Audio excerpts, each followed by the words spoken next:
endi papa varoli ko'rib berganmisan, unda chiqib repsa qilasanmi? Biz o'zimiz so'zlarni qaytaribman debman. Chiq. Uyga kiraman desa, o'g'ri kirgan, pichoq bilan orqasidan quvgan, 3 kundan keyin yuragi yorilib akam o'ldi. Men Toshkentga boraman teatr san'ati desam, teatr rassomchilik san'ati instituti desam, ota-onam rozilik bermagan. Ota-onang norizo bo'lsa, Alloh ibodatingni qabul qilmaydi, murodingga yetmaysan. Lekin mustaqillik menga ko'p narsa berdi. Nima berdi? Juda ko'p narsa berdi. Nima berdi? Mustaqillikdan oldin Solih boyligida G'ofur, Mirzakan boyligida yo'lchi bo'lib xizmat qilib, xattimni ham ololmasdan Jamila Gullar xotinini tortib, o'zimni sibil qilardi. Mustaqillikdan keyin Amir Temur tojini kiyib taxtda o'tiribman deb qo'yaman shuning uchun. Asad Muxtorning Tirilish, tug'ilish romani bilan borib spektakl o'ynaganmiz, 4-kursda o'qib bergandik. O'shanda eng chiroyli erkak rol uchun menga birinchi diplom berishgan. Assalomu alaykum. E'tiboringizda yana Ziyolilar minbari va bugungi suhbatdoshimizni siz yaxshi taniysiz. O'zbekiston xalq artisti, sevimli san'atkorimiz, tajribali san'atkorimiz Teshaka Mo'minov. Assalomu alaykum Teshaka. Assalomu alaykum. Sizni Ziyolilar minbarida ko'rganimizdan xursandmiz. Sizlarga kattakon rahmat aytmoqchiman. Bu yangi bir chiroyli ko'rsatuv bo'pti. Mayli o'zbek xalqimizni qaysi bir olimi, qaysi bir shoiri, qaysi bir bobotiqoni, mayli bir qaysi sohaning sohiblaridan, tajribali aziz insonlardan bir narsa yoshlarimizga o'rnak olib, ana shu yo'ldan borsa, men o'ylaymanki, kelajakka yoshlarimizga katta bir darvozalar ochiladi, katta bir qanotlar paydo bo'ladi. Bir ezguliklar, savob ishlar, men o'ylaymanki, yurtimizga, xalqimizga qiladigan bir ezgu savob ishlar. Shuning uchun men yana bir karra fursatdan foydalanib, shu ko'rsatuvning tashkilotchilariga ham katta rahmat aytmoqchiman. Rahmat Teshaka, haqiqatdan ham bizning maqsadimiz shu xalqimizga, aytib o'tganingizdek, yoshlarimizga manfaatli suhbatlarni taqdim etishni reja qilganmiz. Teshaka, siz bilan juda ko'p bora suhbatlashganmizda, mana shu suhbatlarimizda har doim ota-onangizni katta bir hurmat bilan, cheksiz hurmat bilan eslaysiz-da va ular bilan bog'liq xotirlarning yorqinligi o'zbekona bir tarbiyani nihoyatda baland turganligi bilan ham izohlasa bo'ladi-da. Umuman o'zbekona tarbiya, o'zbekcha tarbiya qanaqa bo'ladi sizning nazaringizda oilada? Avvalambor men yana bir kira so'zimni shukronadan boshlamoqchi edim.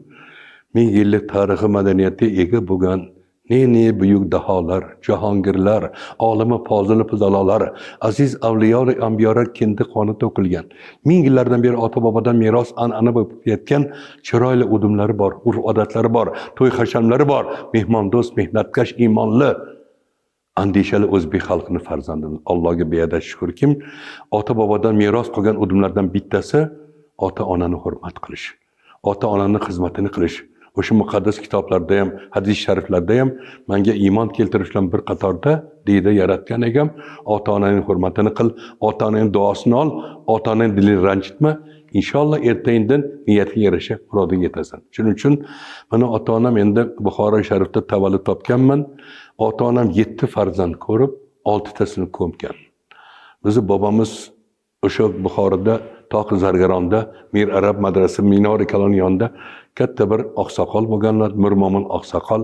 O'sha 20-yillar Frunzilar Buxoroga kirib borganda butun boyliklarni, uy hashamlarni hammasini tortib olishgan. Shu qator meni bobomni ham butun hovli joylargacha boyliklarga tortib olgandan keyin ota-onam yelkasiga choponni tashlab 12da ijara turib har xil sabablar 6 farzandni ko'mgan.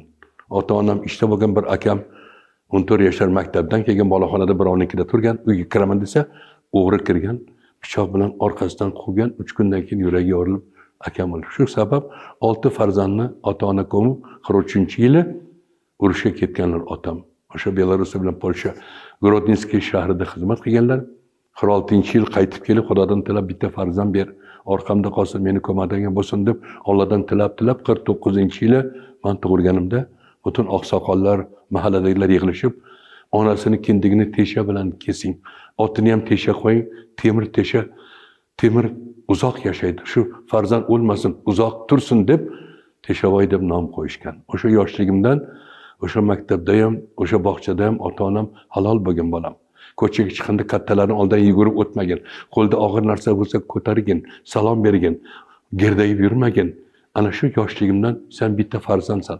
Sen bilan bir narsa bo'lsa biz ko'tara olmaymiz. 6 ta yuragimizda jarohatimiz bor. Sen 7-farzand, seni baxtingni ko'raylik deb yoshligimdan shunaqa tarbiya berishgan ota-onam. Shu o'sha maktabda ham o'sha ustozlarimiz hali yana bir karta eslayman. Shu maktabimizda ham keyin Buxoro teatrida ham qatnashganman. O'sha yerda ham katta ustozlar azalni o'sha ota-onani, xalqni, elni duosini olmoqlikda niyat qilishgan. Shuning uchun o'sha muqaddas kitoblarda ham qolaversa o'sha bizning payg'ambarimizdan savol berishib, bu hayotda, bu dunyoda, bu turmushda kimga yaxshi qilay, kimga xizmatini qilay, kimning duosini olay deganda 3 marotaba Payg'ambarimiz Muhammad Mustafa sallallohu alayhi vasallam avvalo yaxshilikni onangga, volidangga, onangga, otangga deb aytganlar. 3 marotaba oldilar. Bu bilan ota-onani kamsitish emas, onani xizmati ko'proq bo'lgani uchun 3 marotaba avvalanga. 9 oylab bitta farzandni ko'kragida ko'tarib, og'ir narsa ko'tarmasa narsani gulini yeb, shu bolam sog' salomat dunyoga kelsin deyishni o'zi onani bitta haqqi ekan. Yana azoblarni to'lg'ondan hatto o'limlari ham bo'yniga olib dunyoga keltirishning o'zi ham yana bitta haq. Yana kechqurunlarni uxlamasdan oqishlar berib, allalab beshik quchoqlab oyoqqa turg'izib qo'yishning o'zi ham yana bitta haqqi. Onani haqqi ko'proq bo'lgani uchun 3 marotaba volidangga, onangga, otangga deganlar. Buyuk mutafakkir G'azali sultoni Nizomiddin Alisher Navoiy hazratlari ham onalar oyog'i ostidadir, ravza-yu jannatu yunonbog'i, gar jannat bog'in istar bo'lsang, bo'lgin onalaring oyog'i tuprog'i deb bejiz aytmaganlar. Zahiriddin Muhammad Bobur hazratlari mayli din ayollar to'g'risida gap bo'lyapti. Jufti halollariga g'azal bitib, podshoh bo'lsa ham Hindistonda g'azal bitib, sen gul senu men haqir bulbuldurmen, sen sho'la seni ul sho'laga men kuldurmen, nisbat yo'q deb ijtinob aylamakim, shoh men elga, vali senga quldurmen degan ekanlar. Men aytmoqchimanki, onalaring mehnati ko'p. Shu bilan aziz ota-onaning duosini olgan kam bo'lmaydi. Hatto Boboray Mashrab bir hadisdan olib g'azal bitganki, ota-onang dilini ranjitma. To otang rozi emas, murodingga yetmaysan. Ey ko'zimning shami-yu, ham nuri didam ravshani, odamiy iymonga yetmay hech vaqt bo'lmas g'ani, mardum ozore qilib bo'lma xudoning dushmani, osmonga yetsa boshing qilmag'in mavhumani, to otang rozi emas, tavbang qabul bo'lmasin. Boshing osmonga yetganda manmalik qilmagin. Ota-onang norizo bo'lsa, murodingga yetmaysan. Kecha-yu kunduz agar Qur'on tilovat aylasang, shabni ro'z aylab mudom taqvoyi toat aylasang, misli xotamday bo'lib xayru saxovat aylasang, xonai Ka'bani ham 1000 bor ziyorat aylasang, to otang rozi emas, tavbang qabul bo'lmasin. 10 marta borib kelmaysan, hojona bo'lib Ka'batulloh Alloh ziyorat qilmaysanmi? Kecha kunduz namoz o'qib, Qur'on o'qimaysanmi? Yuzlab dasturxon yozib, yetim yesirlarga savob bo'ladi, xotintoylik qilib, to'y hasham qilib bermaysanmi? Ota-onang norizo bo'lsa, Alloh ibodatingni qabul qilmaydi, murodingga yetmaysan. Bir otaxon ko'chada ketayotsa, bir mo'ysafid kelayotgan ekan. Ota assalomu alaykum desa, mo'ysafid qo'l cho'zib, va alaykum assalom va rahmatullohi va barakatuh debdi. Ota shunday mo'ysafidni qo'lini ushlab qarasa, bosh barmog'ida suyak yo'q ekan. Mahkam ushlabdi. Alloh menga ulug' bir ne'mat ato etdi. Otaxon, siz Xizr alayhissalom bo'lasiz, bosh barmog'ingizda suyagingiz yo'q, endi qo'lingizni qo'yib yubormayman murodimga yetmagunicha. Nima niyatingiz bor debdi Xizr alayhissalom. Meni haqqimga bir duo qiling debdi otaxon. Xizr alayhissalom chiroyli bir duo qilib, otaxon bo'ldi desa, yana bir iltimosim bor, yo'q demang. Ayting otaxon, endi farzandim haqqiga ham bir duo qiling Xizr alayhissalom desa, Xizr otaga tikilib qaradi, otaxon, farzandingizni endi siz duo qiling, men amin deb turaman. Mana duoyimdan ko'ra otani duosi ijobat bo'ladi degan Xizr alayhissalom. Shuning uchun aytadiki, dini iymonning birlan ursang bu yo'lda dastupo, zo'ri bozing birlan etsang 33 ming xonaqo, osmondan tushsa Iso gar haqqingga qilsa duo, murshiding Xizri zamon bo'lsa, bo'lolmas rahnamo, to otang rozi emas, tavbang qabul bo'lmasin. Bir marotaba bo'lsa ham ota-onaning dilini og'ritma. Bir marotaba dili og'rigani butun qilgan savob ishlaringni, butun qilgan ibodatlaringni yuvib tashlaydi. Toating behudadir. Hargiz topolmassan samar. 100 hazoron nekini bir xo'gi badbarham urar. Ey muqaddas domaning kuydi, o'zingdan bexabar. Arshi azamdan ulug'dir, bandaga amri padar. To otang rozi emas, tavbang qabul bo'lmasin. Afsuski ba'zi bir oilalarda hozir ota-onasi mensimaydigan farzandlarni ham ko'rib turibmiz. Siz aralashmang, siz nima ishingiz bor, siz nima qilasiz? Yo'q. Ota-onani dilini ranjitib bo'lmaydi. Ota-ona iloji bo'lsa duosini olish kerak. Tesh aka, yuqorida aytdingiz, ota-onam duo qilganlar va hamisha halol yedirganlar. Va nasihatlari ham halollik bilan bo'lgan degan ma'noda fikrlarni aytib o'tdingiz. Siz farzandlaringizga ota-onangiz bergan o'gitlarni bera oldingizmi? Ular bilan asosan qanday bir munosabatni, muomalani yo'lga qo'ydingiz? Men yoshligimdan farzandlarimga ham shu narsani aytganman, bolam halol bo'lgin va albatta halol mehnat qilgin va albatta ilmni bo'lgin deb. Mana 4 ta farzandimiz bo'lsa, Xudoga shukr, hammalari oliygohlarni bitirdi. Mana Tolibjon o'g'limiz bizni yo'ldan borib, mana hozir Milliy teatrda, u ham borib Moskvada 4 yil o'sha katta oliygohda katta o'sha ustozlardan ta'lim olib, o'sha yerda hattoki olib qolishmoqchi ham bo'lgan. Keyin men aytdim, "Yo bolam, o'zing kelib, o'zingni yurtingda, o'zing xalqingga xizmat qil. Mana hozir birga Yamayon Milliy akademiyada teatrda maylida kattami kichikmi rollar o'ynayapti, filmda o'ynayapti. Hozir qayerga borsam, tomoshabinlar baraka toping, o'g'lingizni ko'rdik. Munosabatlar chiroyli, qo'llari ko'ksida, rollari chiroyli, mana ko'rib turibmiz. Ular xalqimizni minnatdorchiligini eshitib turibman. Qolaversa, men yana bir qizim, mana shu ota-onam yolg'izligida, men yolg'iz farzand bu yerdaligimda shularning dili og'rimasin deb bitta qizimni ota-onamga olib borib berganman. Mana shu ayolimni ham vaqtincha 1 yil 2 yil ishlamay turgin deb shu ota-ona 6 ta farzandni ko'rgan yolg'iz farzand, u ham Toshkentda uzoqda, dillari og'rimasin deb shu qizim 6-sinfgacha meni maktabimda Buxoroda o'qigan. Hali ayolimga ham aytganmanki, ona, ota-onam 1 yil 2 yil ishlamay tursangiz ham zarar yo'q, shu ota-onaning dili og'rimasin. Ota-ona rozi bo'lsin bizdan. Shuning uchun ham bizning kelajagimizda agar ishimiz yaxshi bo'lsa, ota-onamizni duosini olsak, ishlarimiz yurishib ketadi deb ayolim ham hol 1 oylab 15 kunlab Buxoroda 15 kun 20 kun meni oldimda. Xullas kalom 87-yilgacha 6-sinfgacha qizim o'sha maktabda o'qidi. 87-yili onam dunyodan o'tdilar. Otam 90dan oshdilar. Ularni olib kelib Toshkentda 2-3 yil yashadilar biz bilan birga. Undan keyin dunyodan o'tganlardan keyin ularni olib borib o'sha Buxoroda onamning yonida ko'mganman. O'sha qizim endi albatta ota-ona farzandini uzoqlashtirib ketgisi kelmaydi, lekin ota-onamiz dili og'rimasin deb meni ayolim ham onajon olib keting deb nima qiladi, yig'lab keladi. Mayli, sabr qiling deb. Xullas kalom hozir qizim kelib mana pediatrni bitirdi, keyin mana Tashmida, Alloh rahmat qilsin, akademik bizning Tashmimiz rektori Turunpo'lat Abidovich qo'llarida ishladi. Hozir o'sha yerda ham doktorlik qilyapti, ham shifokor, ham ta'lim beryapti. O'sha qizimiz Allohga shukr, mana hozir chiroyli farzandlar, undan hozir nabira ham ko'rdi, biz abira ham ko'rdik. Yana bitta o'g'limiz o'sha 3-4 yil borib Amerikada, Karolina shtatida o'qib keldi. Hozir Markaziy bankda 5-6 yil ishladi. Hozir o'zi chiroyli bir maydada yurist bo'lib, advokat bo'lib ishlayapti. Mana yana bir kichkina o'g'lim sharqshunoslik bitirdi.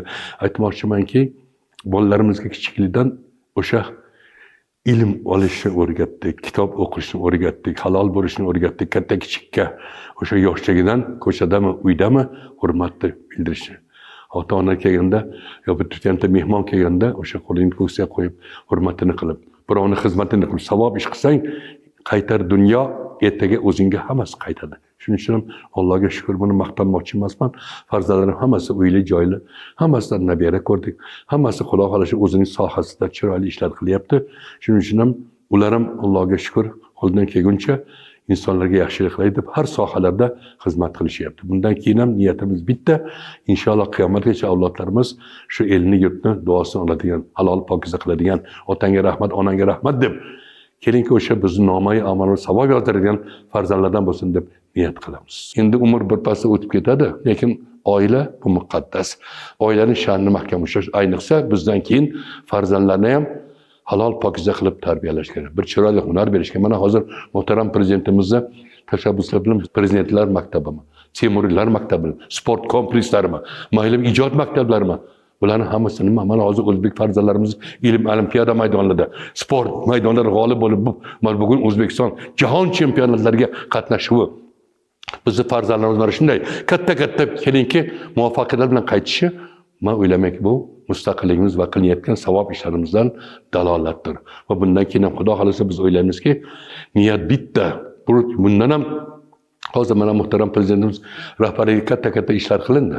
Mana biz qo'shni davlatlar bilan darvozalar ochildi. Mana Qozog'istonmi, Turkmanistonmi, Tojikistonmi, Qirg'izistonmi, ana Markaziy Osiyo biz yana bir yaqinlashdik. Chegaralar olib tashaldi. Mana o'sha azaldan qarindosh bo'lgan, quday bo'lgan xalqlarimiz yana ham yaqinlashdik. Yana ham bir-birimizga mana kuni kecha mana Turkiyaga borib keldilar. Yana ham albatta mana shu ikkita prezidentimizning uchrashuvi yana ham ikkita mamlakat, ikkita xalqni yaqinlashtirib, katta ezgu kelajakda katta savob ishlar qilishga undayapti. Men o'ylaymanki, Xudo xolasa bundan keyin farzandlarimiz bundan ham chiroyli, aqlli, dono va albatta baxtli, saodatli va o'ylaymanki, Xudo xolasa jannat maqom yurtimizni har jabhalarda dunyoga tarannum etadigan niyatlarimiz bor. Chunki 3-Renessans degan darvoza ochildi. Niyat bitta. Shu Amir Temurlardek, Navoiylar, Boburlar, Ulug'beklar, ertaga mana shunday Imom Buxoriylar chiqsin degan katta darvozalar ochildi. Men o'ylayman, Xudo xolasa niyatga yarasha beraman degan. Inshaalloh niyat ijobat bo'lib farzandlarimizga baxt soatini ko'rish hammamizga nasib etsin. Tish aka, mana teatrdagi faoliyatingizga 60 yil adashmayapmanmi? Ha, men o'sha 70-yil bitirgan bo'lsam, 66-yil yer qimirlagan yil edi. Ota-onam meni yubormoqchi emasdilar. 66-yil 10-sinf bitirganman, 11-sinfdan bitirgan. Men 10-sinf bitirganman, lekin men Toshkentga boraman teatr san'ati desam, teatr rassomchilik san'ati instituti desam, ota-onam rozilik bermagan. Bolam, yolg'iz farzandsan.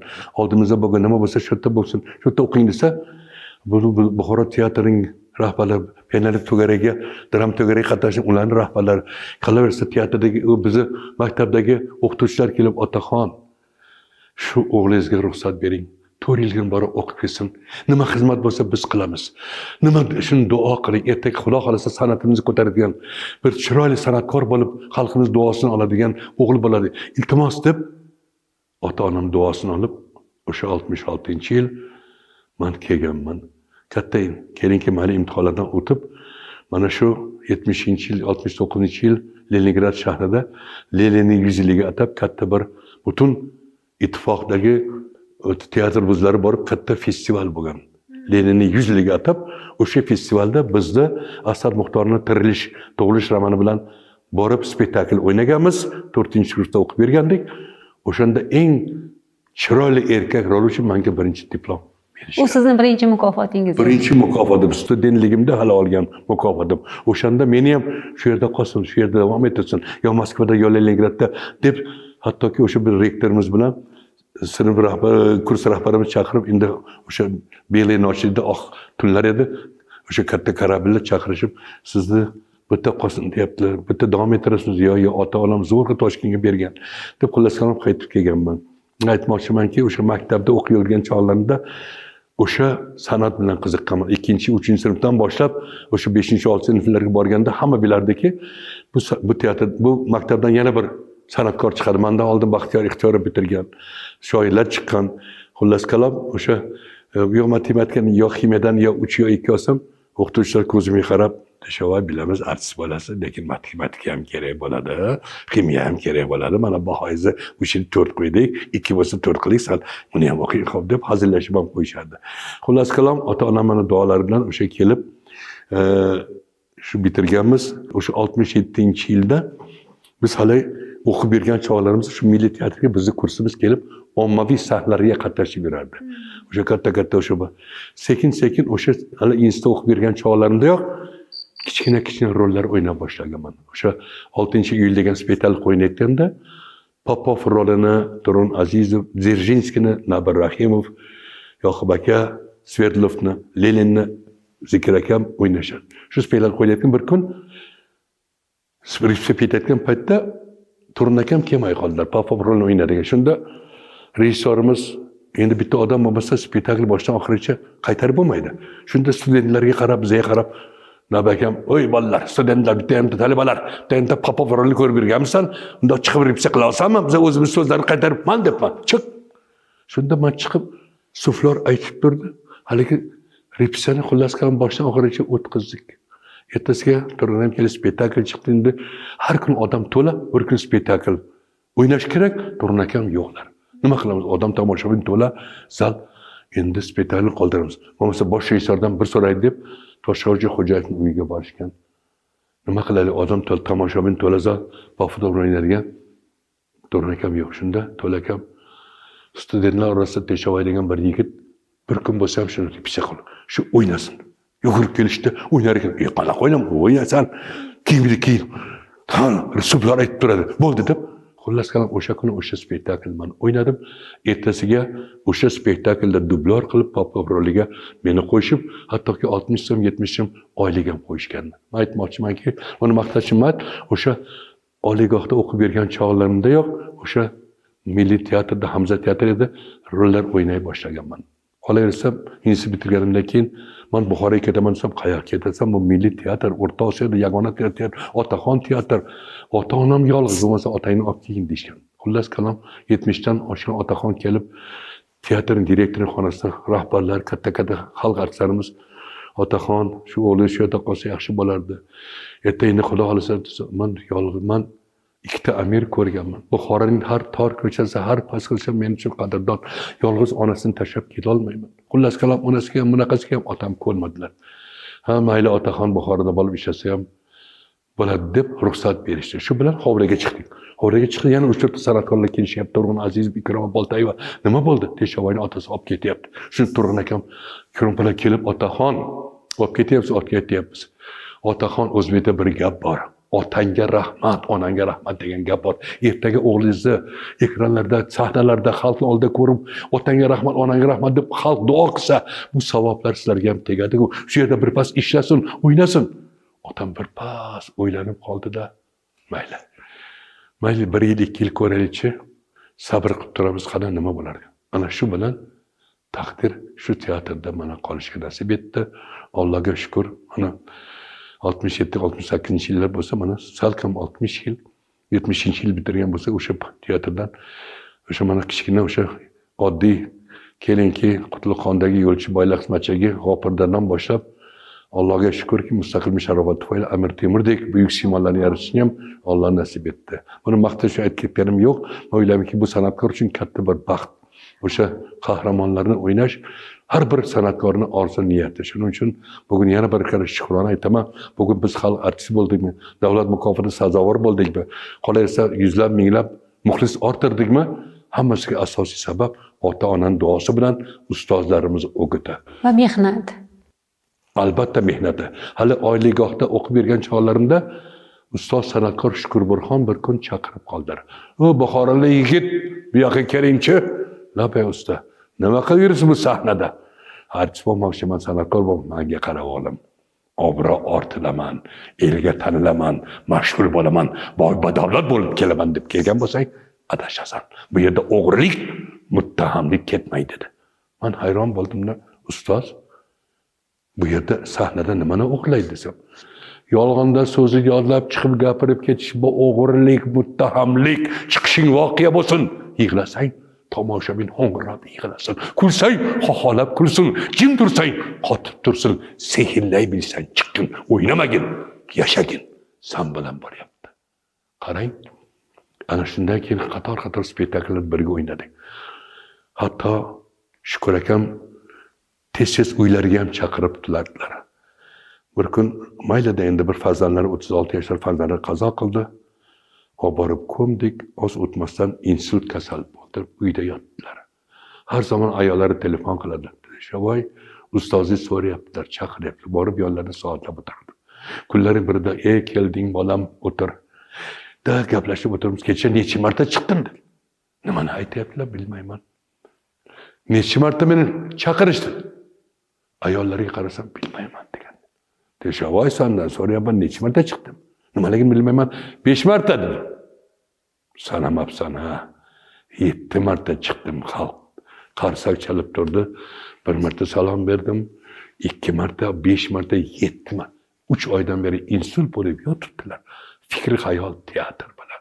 7 marta salom berdim, xalq olqishlab qarsak chalib turdi. Mana kasbga bo'lgan, sahnaga bo'lgan hurmat, sadoqat. Mana shu ustozlardan o'rganamiz. O'sha hattoki soat agar spektakl 5-6 da boshlansa, Shukur akam soat 2 da kelib, kiyimlarini kirib, kiyib sanada aylanib o'sha rolga kirib olardi. Shuning uchun bizni tilda aytadiki, 1% iste'dod bo'lsa, 99% tagida mehnat. Endi bilmaganlar, sizlar artistlar, ishlaringiz yaxshida maza qilib yurasizlar, lekin kelib repetitsiyani ko'rganda, voy shunaqa mashaqqatmi? Shunaqa og'irsanmi? Sora Eshontaroy bilan Shukur aka o'sha 68-yillar, 70-yillar shoh edib asrab qo'yilyapti. Bir sahna chiqmayapti Sora opamdan. Sora opam SSSR xalq artisti. Rejissor talab qilyapti, chiqmayapti. Talab qilyapti, chiqmayapti. Oxiri Sora opam, nimaga men bu sohani tanlaganman? Nimaga artist bo'lganman? Nima qilardim artist? Qarang, SSSR xalq artisti bitta sahna chiqmayapti. Rejissor talab qilyapti o'sha holatni chiqara olmayaptilar. Lekin pushaymon bo'lyapti, nega bu sohani.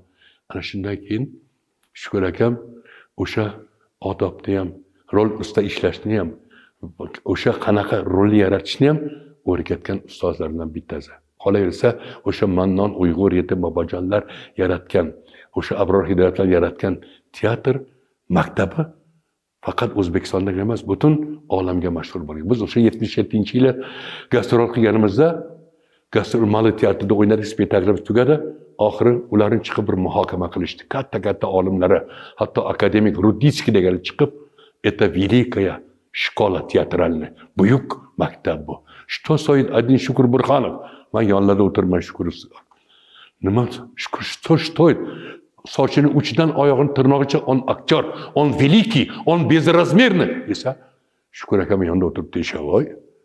Nima deyapti? Meni bezrazmeri paypo deyaptim deb hazillashib ham qo'yadilar. Men aytmoqchimanki, bugun mana shu katta ustozlarimiz bizga san'atning sirlarini o'rgatishgan, fidoyilikni o'rgatishgan.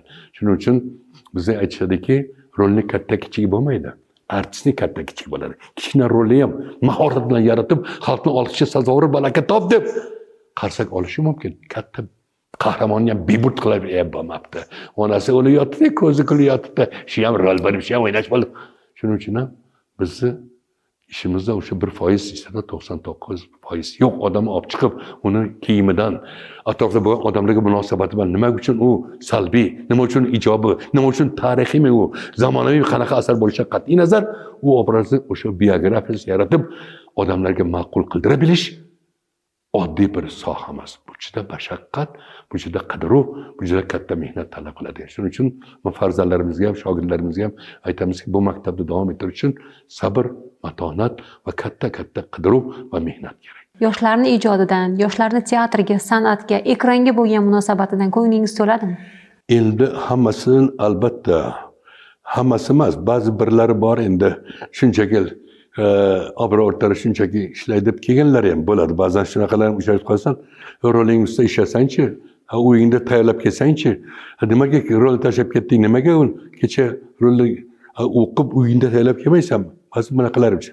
Lekin ko'plari bu maktabga ergashib biz o'sha yig'inlarda ham, o'sha katta teatrimizda bo'lgan yig'inlarda ham shu gapni aytamizki, agar bu teatrning nomini oqlayman desang, shu yo'ldan borgin, halol mehnat qilgin, ustozlardan o'rgangin, kelgin o'sha vaqtida kelib o'sha rolingni ishlagin, kecha kunduz tinim bilmagin, iloji bo'lsa so'zni umuman yodlab sahnaga tayyor bo'lib chiqqin, repetitsiya paytida tayyor bo'lgin. Chunki bizda ilgarilari o'sha bir oylab stolning ustida o'tirishib, chetka deydi, o'sha so'zni o'sha paytda o'ziniki qilib olib, sahnaga chiqqandan keyin so'zni o'ylamagan, holatga kirib olgan, o'sha hol bilan yashaganlar. Shuning uchun katta maktab yaralgan. O'sha uchun O'zbek Milliy akademiya drama teatr maktabi, men aytayotganim faqat biz qayerda gastrolda bo'lmaylik, Qozog'istondami, Rossiyadami, qaysi mamlakatga bormaylik, o'sha yerlar barcha xalqlari o'sha xalq bizni san'atimizni juda mehr bilan ko'rib, chiroyli olqishlab, katta rahmat aytishgan. Shuning uchun men o'ylaymanki, yoshlarimiz orasida ham Xudoga shukr bor hozir o'sha maktabga intilib, o'sha maktabni oqlaydigan farzandlarimiz ham yo'q emas. Bor. Lekin ba'zan bitta hamda bunaqalar ham uchrab turadi, lekin o'sha paytlarga ularga aytamiz, agar ishlaging kelmasa, unda boshqa sohani tanla. Agar faqat obro o'rtaman, elga tanlama kelgan bo'lsang, bu sohani tanlamay qo'y. Men bir narsaga erishdim deganni kuni ijodni to'xtagani bo'ladi. Shuning uchun bu 60 yoshdami, 70 yoshdami umrning oxirigacha ijod qilish kerak. man zo'rman, man xalqarchiman, man bo'ldi, man ishim bo'ldi degan payt o'sha paytda ijodi to'xtaydi, nazardan qoladi. Shuning uchun u butun umr ijod bilan ijodkor odam ishlash kerak, yashash kerak. Bitta hayotimiz bu hayot yashayotgan hayotimiz bo'lsa, yana bir hayotimiz bizni sahna, bizni ijodimiz bu yana birinchi, yana bitta hayotimiz. Hozir bir fikr aytib o'tdik, aynan yoshlarning san'atga bo'lgan munosabati. Ayrimlardan ko'nglingiz to'lsa, ayrimlardan ko'nglingiz to'lmasligini aytib o'tdingiz. Hozirgi savolim. Bugun media rivojlandi. Telekanallarimiz juda ham ko'p. Bu ham albatta respublikamizda berilayotgan imkoniyat. Turli telenovellalar, teleseriallar paydo bo'ldi va o'z-o'zidan bu aktyor va aktrisalarga, ijodkorlarga nisbatan talabni yuqorilashiga sabab bo'ldi. Bugun aynan media olamida, ekranlarda sohaga yot bo'lgan insonlar ham o'zlarini bir mahoratlarini namoyon etyapti. Ya'ni o'qimasdan, bu sohani past va balandini bilmasdan aktyor va aktrisalikka da'vogarlik qilayotganlar ko'p. Bu vaziyatga siz qanday baho berasiz? Men o'ylaymanki, har bir sohani o'zini sohibi, o'zini ustasi bajarish kerak. U san'atmi, u qishloq xo'jaligimi, u shifokormi, u muhandismi, u o'sha ilmini chuqur bilgan odam. O'sha sohani chuqur bilgan odam o'sha soha bilan shug'ullanishi lozim. Chunki minglab odamlar ko'rgandan keyin u kelinki o'sha rolni bajara olmayaptimi? O'sha sohani xalqqa ta'sir qila olmayaptimi? O'sha obrazga kira olmayaptimi? Demak, u katta gunoh ish qilyapti. Demak, u elni, xalqni kelinki o'sha o'z roli bilan, o'z nimasi bilan qondira olmayapti. Shuning uchun men o'ylaymanki, shuncha teatr bor. Bitta Toshkentimizda nechta teatr bor? Qancha teatrmi? Ikkita yoshlar teatrimi, milliy teatrmi, muqimiy teatrmi, Abror teatr, ruslar, qancha teatr, qancha san'atkorlarimiz bor. Bu qolaversa bizning oliygohlarımızda qancha o'qiyotgan hozir farzandlari bor. Nega ulardan olib, nega mukammal qilib yaratish mumkin emas? O'sha obrazlarni men o'ylaymanki, o'zimni qarindoshim yozib, ukam yozib, qadrdonim olib chiqib televizorda ko'rsatishi, u birovlar ko'rsatish uchun emas, u o'sha sohaga xiyonat qilgan bo'ladi deb bilaman. Chunki har bir obrazni yaratish, men boya aytdim, uni biografiyasini, uni ma'qul qildirish, bo'lmasa chiqmagin degan men aytdim ustozimizga. Sahnaga chiqmagan o'g'irlik, muttahamlik bu. Chunki sen o'ynayman deb yolg'onda ham o'ynash kerak emas, u soha bilan yashash kerak. U holatda ishontira bilish kerak xalqni. Shuning uchun ham o'ylaymanki, har bir obraz kichkinami, kattami, ijobimi, salbimi, o'shaning sohaning sohibi o'ynagani ma'qul. Chunki minglab insonlar ko'rgandan keyin o'sha narsadan bir narsa olish kerak, bahar olish kerak. O'sha nima uchun, nima maqsadda qo'yildi? O'shadan bir savolga javob topa bilish kerak xalqimiz, tomoshabinimiz. Shuning uchun ham o'ylaymanki, har bir sohani o'zining mutaxassisi o'ynagani, o'zining mutaxassisi bo'lgani ma'qul. Kasbingizni qizg'onasizmi? Kasbimni sevaman. Kasbimni albatta qizg'onaman emas, bu Allohdan berilgan har bir insonga albatta kelinki imkoniyatlar berilgan. Lekin men niyat qilardim. Ana shunaqa katta obrazda o'ynar ekanman. Shukur Burxonlarni o'sha ko'rganimda, Olim Xo'jayevlarni ko'rganimda, o'sha hatto Buxoroda gastrolga borganlarda, hatto tomdan oshib teatrga kirib ko'rganman bularni. Hamza teatr borganda shunaqa artist bo'lar ekanmi? Qanaqa bo'lar ekan deb mana hozir o'ylab qarasam, Allohga shukrki, ularning hammasi tagida o'sha mehnat, yana bir karra ustozlar, yana bir karra ota-onaning duolari va qolaversa sabr va karimcha qidiruv, mehnat yana mehnat. Shuning uchun men sohamdan shukrona aytaman. Endi sohamni qaysi ma'noda qizg'onaman? O'zim nopok agar o'sha rolda o'sha kelinki noloyiq odam o'ynasa, o'shanda o'ylaymanki, nimaga bu rolni bunga berishdi? Nimaga bu o'sha sohani, o'sha rolni o'ynay biladigan aktyorga berish kerak edi? O'sha jihatdan qizg'anishi mumkin. Lekin o'zimni Xudoga shukr, mana men boya aytdim, hozir ham savol berishadi. Mana mustaqillik bo'ldi 34 yil, 35 yil. Siz mustaqillik sizga nima berdi? Siz mustaqillikka nima qildingiz? Nimalar bo'ldi desa? Men aytaman, mustaqillikda men shunday bir san'atkor sifatida ishlab kelyapman, lekin mustaqillik menga ko'p narsa berdi. Nima berdi? Juda ko'p narsa berdi. Nima berdi? Mustaqillikdan oldin Solih boyligida G'ofur, Mirzakan boyligida yo'lchi bo'lib xizmat qilib, haqqimni ham ololmasdan Jamila Gullar xotinni tortib, o'zimni sibil qilardi. Mustaqilidan keyin Amir Temur tojini kiyib taxtda o'tiribman deb qo'yaman shuning uchun. Shuning uchun Xudoga shukrki, u yaxshi ma'noda qizg'anish, yomon ma'noda emas, u hasad qilish kerak emas. Bu har bir bandaga Alloh bergan ne'mati bor, rizq bor. Shuning uchun shukr qilib, niyatni to'g'ri qilsa, boya aytgandek, niyatga yarasha Alloh yetkazadi. Lekin kasbni qadrlash kerak. Qadrlamayotganlarga nisbatan aytadigan gaplaringiz bormi? Qadrlamagan odam bu yo'lga qadam bosmasin. Shu sohada qaysi bir sohaga qadam bosdingmi, shu nonini halolla yegin. Bola chaqangga halol yedirgin. Keling, o'sha xalqni halol duosini olsang, ertaga bundan ham o'sasan, bundan ham martabang ulug' bo'ladi, bundan ham muxlislaring ko'payadi, bundan ham elni yurtning duosini ko'proq olasan va albatta mehnatingning rohatini ko'rasan. Har bir sohaning o'zini chiroyli sohibi va albatta mashaqqat bilan mehnat qiladigan aziz insoni bo'lishi shart. Tish aka, yana bir savol. Siz baxtli aktyorsizda. Mana shu Sohibqiron Amir Temurni sahnada maromiga yetkazib ijro etgansiz va bugun tomoshabin Amir Temurni bir qiyofasini eslaganda albatta sizni Amir Temuringizni eslaydi. Umuman tarixiy rollar, tarixiy spektakllar aktyorga nima beradi va tomoshabinga u qanchalik zarur? Men yana bir marta shukrona aytmoqchimanki, men boya aytdim, 1000 yillik tarixi madaniyatiga ega bo'lgan buyuk daholar, allomalar yurti bu. Biz kimning avlodimiz? Allohning muqaddas kitobi Qur'oni Karimdan keyin ikkinchi o'rinda turib, Al-Sahih Al-Jami deb atalgan payg'ambar Muhammad Mustafa sallallohu alayhi vasallamlar izma-iz yurib, jahonni imom deb tan olgan Imom Buxoriy avlodimiz. Biz kimning avlodimiz? 27 mamlakatni yagona o'lkaga birlashtirib, adolat o'rnatib, inshootlar qurdirib, ilm fanni rivojlantirgan buyuk Sohibqiron Amir Temur boboni avlodlarimiz.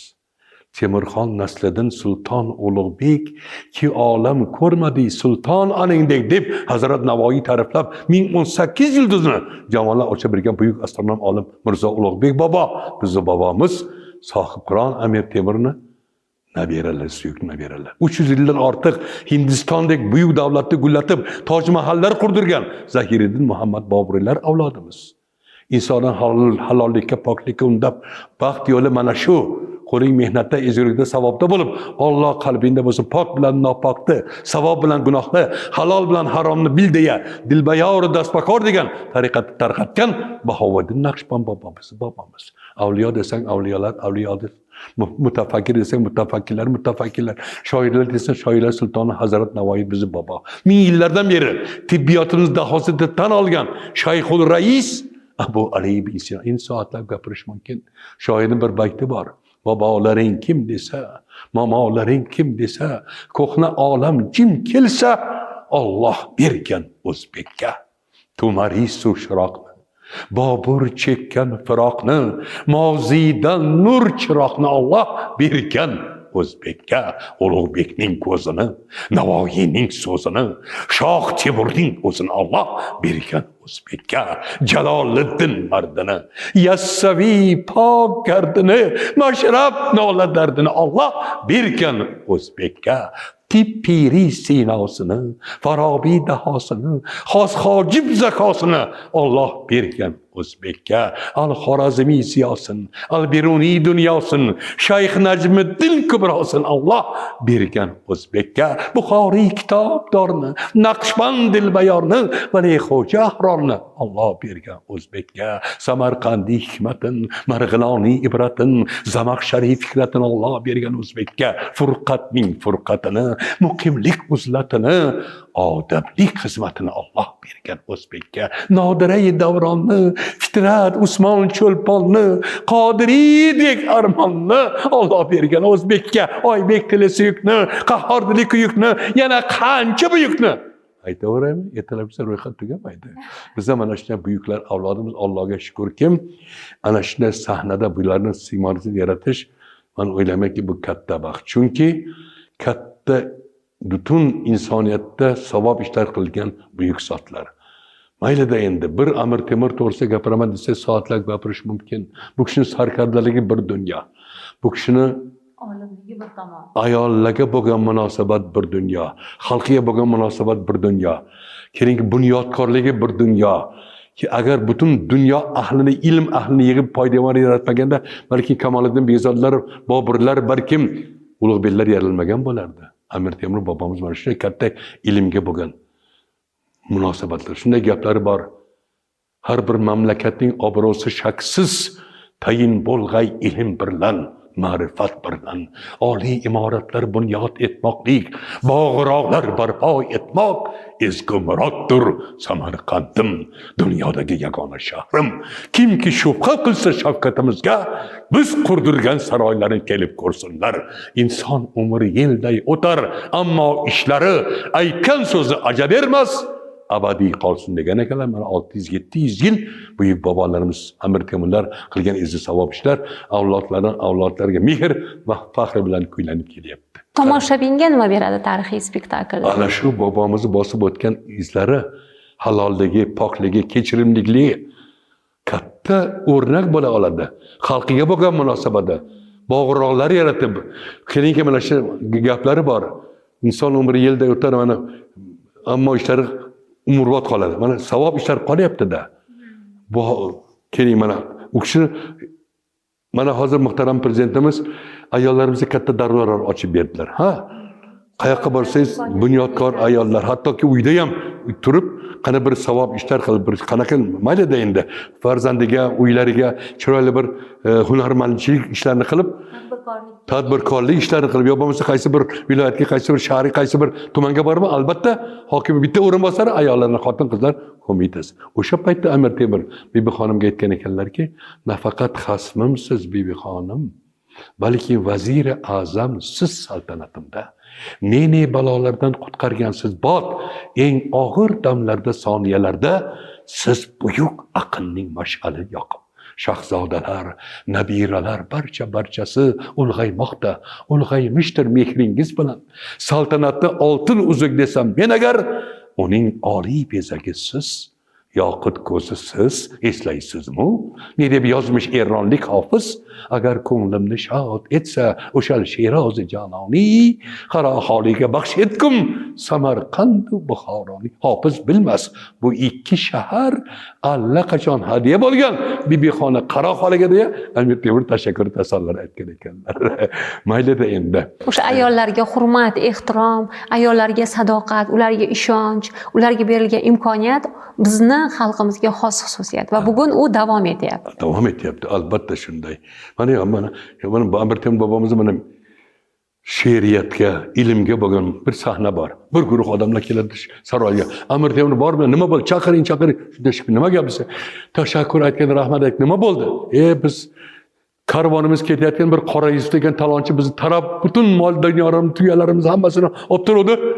Sizning lashkarlaringiz qayerdan paydo bo'lib, hamma boyliklarimizni qaytarib bizga olib berib, halaklarni jazoladi. Shunga sizga rahmat aytgani keldim. Chimochindan, falonchidan, bismadonchi hammasi rahmat. Men ham rahmat aytgani keldim. Men Erondaman, hofizman, rahmat. Amir Temur shoshmang. Erondaman deysizmi? Hofizman deysiz. Bolalar eronlik Hofiz Sherozi degan shoir siz emas, o'sha men bo'laman. Nima bilan isbotlaysiz desa, Hofiz Sherozi bir bayt g'azal aytadi. Ko'rmadim bu olam ichra bir haqiqiy odamiy, yangi olam, boshqa odam qaytadan tuzmoq kerak. Shunda Amir Temur, Hofiz, men sizga bir baytingizni eslatsam. Agar on turki Sherozi badast ora dili maro, baholi hindu yash baxsham Samarqand Buxoro. Ya'ni agar ko'nglimni shod etsa o'shal Sherozi janoni, qaro holiga baxsh etkum Samarqand Buxoroni siz yozgan. Ama yozganman. Ama Samarqand Buxoro deb dunyoni egalladi. Bitta hol uchun ikkita muqaddas tabarruk shahni hadiya qildingiz desa, Hofiz rangi o'chib, taqsir, uzr, men bora uzr. Bu shoir ahli shunaqa saxiy bo'lar ekan, hamma narsalarni go'zallarga ulashaverib, oxir ishlarni qolmagandan keyin ikkita muqaddas tabarruk shahri berib, uzr. Desa Amir Temur qahqahlab ko'rib, shirin xayol bandasi siz, siz shoirlar yor holi uchun shahar emas, jonni nisor aylamoq darkor. Bizni ulug' shaharlar baholash uchun bundan ortiq tashbih bo'lmas. Tasanno sizga. Endi bir bayt aytsin. Temur ham sizga deb Amir Temur Hofizga bir bayt aytgan ekanlar. O'z lafzidan tinglash uchun Hofiz she'rini qayta boshdan zabt etardim. Eron yerim degan ekanlar. Mana bitta g'azal eshitmoq uchun borib Eronni qamal qilib, shoirni chaqirib g'azal. Mana adabiyotga, san'atga bo'lgan, ilmiga bo'lgan Amir Temurni. Yo bo'lmasam u kishini hozirgacha kuni kecha mustaqillikgacha u kishi bosqinchi-yu, qonxo'r, kalla kesardi bizga teskari qo'sh. Allohdan bir qadam orqada qolmagan. Alloh bilan muloqoti bor. Qur'oni Karimdan olib keltirib aytadi.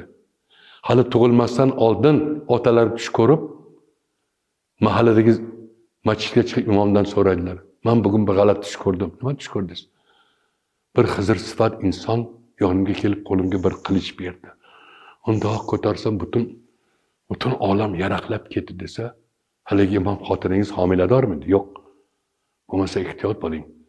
Sizdan Jahongir farzand tug'iladi. Qarang, hali tug'ilmagan farzand, hali ko'rilmagan farzand oldindan bir yildan keyin shu farzand tug'ilib, yana ota chiqib hali imomga o'sha farzand dunyoga keldi. Nima deb ism qo'yay deganlarda haligi muqaddas kitobni ochib, imom qarab turib Temur degan nom qo'ying va yoshligidan otchoparlik, Qur'oni Sharif. Albatta ilm bilan, Qur'on bilan otchoparlik va albatta qilichbozlik bilan shug'ullantiring deb. Qarang, yoshligidan shu narsa bilan shug'ullangan. Amir Temurning gapi bor. Kesh shahrining sarhadida, voha bag'rida Xo'ja Ilhor degan joy bor. Yilqi boqib adirlarda yayrardim shodon.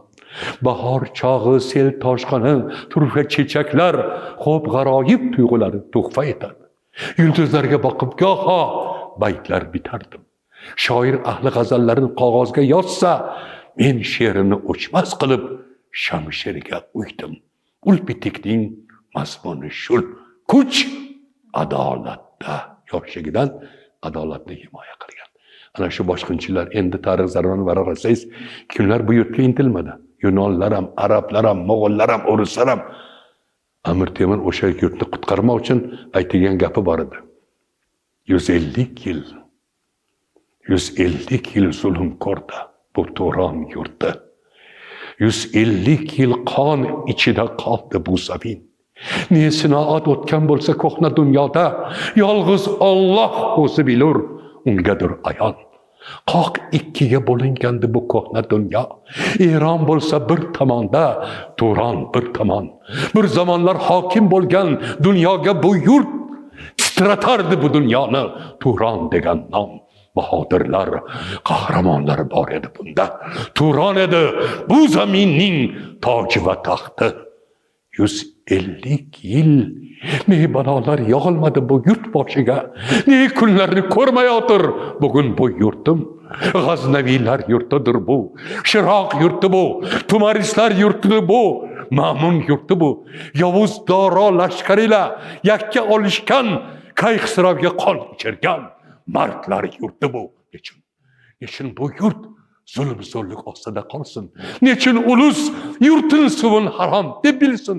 Nechun endi 1000 bor o'lib, 1000 bor tirilib, nechun mahzun busul ezilsin bu el? Inson tug'ilmaydi boshda toj bilan, ammo taqdiridan qochib qutulmas. Maqsad va matlabga yetmoqlik uchun yo'lboshchi lozim emish bu yurtga bugun deb mahkam kamani boshlab Mo'g'ullardan ozod qilib 27 mamlakatni yagona o'lkaga birlashtirib Samarqand poytaxt qilgan Amir Temur bobomiz. Allohga beadad shukr, bu mana shunday sohibqiron Amir Temur bobomiz niyat qilgan, orzu qilgan ishlar davom etilyapti. Mana har bir shahrimiz bunyodkorlik ishlari, cho'la betakror imoratlar qurilyapti. Mana hozir mana kelingki ko'kalamzorlar qilinyapti, daraxtzorlar ekilyapti, chiroyli bo'lyaptimi? Bobomiz orzu qilgan niyatlari shu bo'lyapti. Vatanı sevmek imandır. Hub bil vatan min al iman dedi. Vatanınga xizmat qilmoq. Ayniqsa bu yurt jannat makon yurt. İlli torpasiyu, yer osti yer usti boyliklari, ko'zlarni qamashlari, tarixiy obidalari. Mayli-da endi xalqimizga aytmaysizmi? Farzandidan ham mehmonni ulug'laydi. To'xtab tur bolajon, shiklatni yemay tur. Hozir mehmon keladi. Oldiga qo'yma. Ketgandan keyin hammasini o'zing yeysan deb farzandidan mehmonni ulug'laydi. Yo bo'lmasa devorni taqillatib qo'yishunjal bir tansiq ovqat mahbini oling, duo qiling. Yo bo'lmasa 50 kunlar 100 kunlar och damlab, yetim yesinlar, beva bechora yesin. Bu mamalik uchun emas, savob uchun, duo uchun, farzandlarim baxtli bo'lsin, elni yurtning duosini qilsin, elni yurtga xizmat qilsin. Bu yurtga xizmat qilmoq jannat makonga bu katta savob. Jannatga o'g'ri muttahamlar kelmaydi. Bu yurt azaldan jannat bakon yurt. Mana hozir Xudoga shukr, muhtaram prezident boshchiligida mana darvozalar katta ochilib butun Yevropa, butun mana shunday Amerika Qo'shma Shtatlari mayli deydilar. Hamma mamlakatlar bir borib mana shunday bizni millatimizni, bizni qadriyatimizni, bizni buyuklarimizni, bizni obidalarimizni, bizni qilgan bobolar katta qilgan eski savob ishlarni mana bugun butun dunyo qaytadan ko'rishga intilyapti. O'zi turizm darvozalari ochilib, keyingi mana hozir ko'payib ketishyapti. Mana hammasi nima? Bu hammasi niyat bitta. Yurt bundan ham obod, xalq bundan ham farovon bo'lsin degan katta bir orzu niyatlar bo'lyapti. O'ylamang, Xudo xolasa bundan keyin yana ham yurtimiz gullab, yashnab, yana ham farzandimiz baxtli, saodatli bo'ladigan niyatdaman.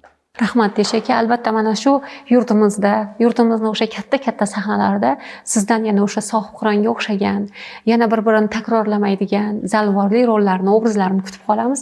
Va mana shunday suhbatlarimiz hali yana davom etadi. Xudo xolasa mana bizning sahnamizda mana ikki daho Jomi bilan Navoiy, mana shu ikkita prezidentimiz bor, uchrashda Xudoga shu mana Jomini o'ynayapman. Qolaversa Yulduzli tunlar, Bobur haqida spektakllarimiz bor. Boburda ham o'sha men ustozini o'ynayapman. Ikki dahoda o'sha Jomi Navoiyda Jomini o'ynayapman. Endi men o'ylaymanki, bu ikkita xalqni azaldan bir-biriga mehribon do'stligi, qolaversa bir-biriga bo'lgan hurmat, izzati, Xudoga bori qolaversa san'atga, adabiyotga, katta ilmga darvozalar ochilgan. Mana shu Navoiyni katta shu spektaklda shu Jomiga aytgan ustoz sifatida qanotlari baland bo'lgan tashakkurlar aytgani bor. Jomini Navoiyga aytgani bor. Turkiy she'riyat yorug'ning shu'lasi tufayli porlab charaqladi. Endi bu charog'on o'chmasligi uchun siz mas'ulsiz. Navoiyga aytadigan gapi bor. Yo bo'lmasa yana bir gapi bor. Siz xamsa bitib xalqingizni mangulikka da'vat etdingiz. Bu yorug' dunyoda sizni borligingiz ko'zimga nur, qalbimga ilhom, tanamga quvvat bag'ishladi deb Abdurahmon Jomiy Navoiyga tashakkur etdi. Navoiyning bir qator shu tashakkurlari Jomiyga. Men o'ylaymanki, bu albatta ertaga yoshlarimizga shu katta bir darvozalar ochiladi. Shoir bo'ladimi, yozuvchi bo'ladimi, mayli-da. Kim bo'lishidan qat'iy nazar o'sha bir-biriga bo'lgan mehr, muhabbat, oqibat va albatta men o'ylaymanki, bu do'stlik yana ham davom etadi degan niyatda bor. Rahmat sizga. Sog' bo'ling. Salomat bo'ling.